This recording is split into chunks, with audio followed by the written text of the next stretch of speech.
السلام عليكم ورحمة الله وبركاته. أعزائي مشاهدينا ومستمعين قناة جت في النهاردة بعد ما انتهت الجولة الثانية الحاسمة لبعض الفرق. بعض الفرق هتكمل للدور ال16 ومباراة الجولة الثالثة تحصيل حاصل. فإن شاء الله هنتعرف على ترتيب المجموعات كأس العالم بعد نهاية الجولة الثانية من كأس العالم روسيا 2018. فاصل وهنرجع لي تاني إن شاء الله.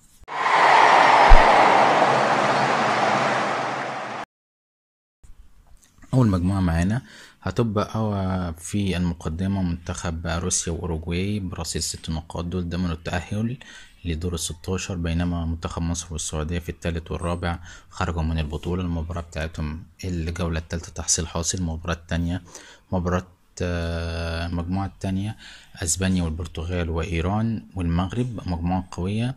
اسبانيا في المركز الاول، البرتغال في المركز الثاني بنفس الرصيد 4 نقاط، ايران في المركز الثالث برصيد 3 نقاط، والمغرب في المركز الاخير برصيد 0 نقاط. توضع البطولة والمباراة الجاية لمنتخب الروم دي بمثابة اللي هيكسب هيصعد.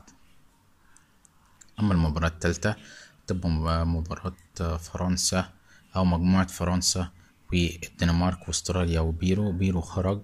فرنسا في المركز الأول برصيد 6 نقاط، الدنمارك بنسبة كبيرة صعدت للدور ال16 برصيد 4 نقاط. استراليا لسه عندها أمل لو كسبت المباراة الجاية مباراة بيرو. أما المباراة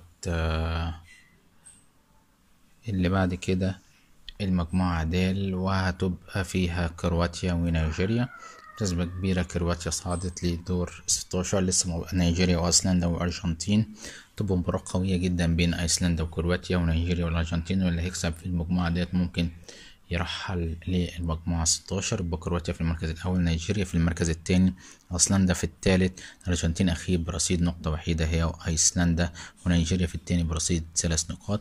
اما الجولة اللي بعد كده او المجموعة اللي بعد كده هو اللي هي برازيل، سويسرا، صربيا، كوستاريكا. في المركز الأول برازيل 4 نقاط، سويسرا بعد ما فازت على صربيا في الوقت القاتل في المركز الثاني برصيد 4 نقاط.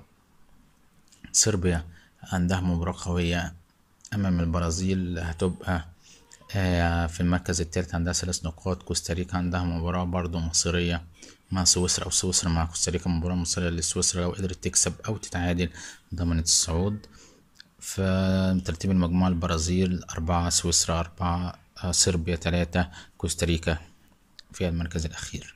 أما الجولة اللي بعد كده أو المجموعة اللي بعد كده دي المجموعة القوية جدا، المكسيك، ألمانيا، السويد، كوريا الجنوبية. المكسيك عندها ماتش السويد واللي هيكسب فيهم هو اللي هيصعد.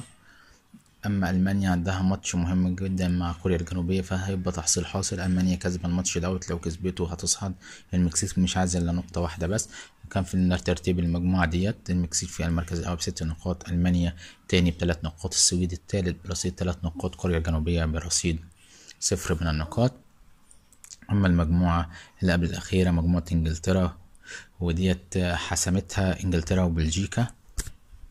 انجلترا في المركز الاول برصيد 6، بلجيكا في المركز الثاني برصيد 6 برضو. تونس خلاص خرجت هي وبنما من المجموعة ديت برصيد 0 نقاط كل من المجموعة. اما الجولة الاخيرة او المجموعة الاخيرة فدي مجموعة جامدة جدا، مباراة اليابان والسنغال وبولندا وكولومبيا. اليابان مع السنغال يتعادلوا 2-2 في مباراة قوية جدا، وبولندا وكولومبيا لسه شغالة المجموعة. فالمجموعة ترتيبها على النحو التالي: اليابان في المركز الأول برصيد 4 نقاط، السنغال في المركز الثاني برصيد برضو نفس الرصيد 4 نقاط.